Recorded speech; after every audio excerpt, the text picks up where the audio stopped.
What's going on, guys? Welcome back to the tower. I'm doing another module highlight, and we're going to be going over Orbital Augment. So this is the new armor module in the banner, and what it does is that it adds a certain amount of electrons, which are kind of hard to conceptualize what they actually would look like, but I'll show you the visuals in a minute.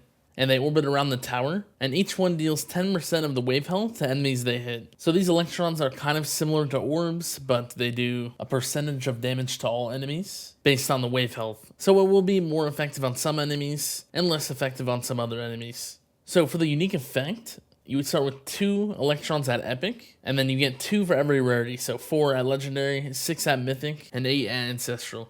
The number of electrons you gained for each rarity doesn't really equal how much value you actually get, but going from epic to legendary would be 100% more electrons, of course, because you're doubling them. Going from legendary to mythic would be 50% more electrons, and going from mythic to ancestral would be 33% more electrons. Even though it seems like from that you get a lot more value out of the early levels, I don't think that's true. I think a lot of the value actually comes from the later rarities just because of how they work. It will be easier to explain when I'm actually showing you how they work. So this is what it looks like with 8 electrons. As you can see, they look pretty similar to orbs, except they have like a light blue color. You can't really tell how they move just from how it's paused, but they're sort of like a pair of electrons. Since the rarities go from 2 to 4 to 6 to 8, you get an extra pair every time, and they kind of go in a certain loop. So my example, if you can see my cursor, this electron is paired with this one, and they kind of go in a loop, which is around the wall sort of like this. And then it loops back in like this. If I play that, you can see that. So yeah, they're kind of looping. But their path of travel actually does rotate a little bit clockwise. You can kind of see that.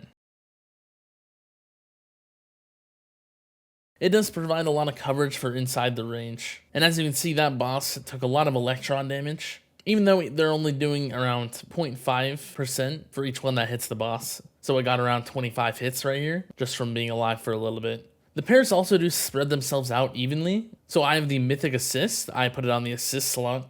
So this is what it looks like with 6. I have 3 pairs of electrons. These two, and then these 2. And they sort of spread them out evenly, similar to how Black Hole does. So you just get a lot less coverage with the lower rarities, and it's way more inconsistent. One more thing I want to note before moving on is the fact that they do have a lot better coverage at lower ranges for 2 reasons. One is because of the size of them. It's going to be harder to hit enemies when there's a lot more tower range to cover, so it will be less consistent there. And also the fact that they actually rotate out more into your chronofield range at a lower tower range. So as you can see here, it's kind of going 2/3 to the edge of the chronofield range, which is pretty good. That means it can hit most of the enemies in the chronofield, and it will be able to hit them earlier. And then this is what it looks like at a super high range. I'm at 211 meters, which is the highest I can go right now. And as you can see, they don't even reach like halfway outside the chronofield range. So it will take longer for the enemies to be able to get hit by the electrons. And then you can also see, of course, that there's way less coverage, like I mentioned, at the higher range. It's going to be a lot harder to get multiple hits. But the fact that they have more travel time sort of does make up for it. So moving on to the uses of this module. The unfortunate part about it is that it's going to be actually hard for a lot of people to use, just because of the requirements you need to actually use it. Because at Epic and even Legendary, it's really not super effective. It's a lot harder to get value out of it. So the first way you would kind of use it is you just have Anti-Q Portal primary, and then you use it in the assist slot. But then you do need to have your armor unique effect boost upgraded, which is a lot of stones just for one module to become viable. One thing I have seen people do is switch the Anti-Q Portal and the Orbital Augment. So the Orbital Augment is in the primary now, and the Anti-Cube is in the assist. So assuming you have Epic, doing this, you lose about 2.5 times damage, but then you do get the 8 electrons instead of the 2, which I do think is pretty viable in some cases. The main time you actually want to use this module is if you don't need extra crowd control with like Space Displacer or something. Like if you don't actually need the stuns from this, then I think this will be better. But like I said, you're going to have to think about how to get it to Legendary, Mythic, or Ancestral, whether you want to use it in the primary or actually upgrade your armor assist. So it does take some setup to use, but I do think if you set it up, it will be better than other options. Just because the 10% is actually really strong. It works on all enemies, so it could be nice for weaker enemies like Protectors or Rays. It's also really good against ultimate enemies, especially ranged and fast ultimate, just because it only needs 10 hits to kill them, assuming you didn't deal any damage to them before.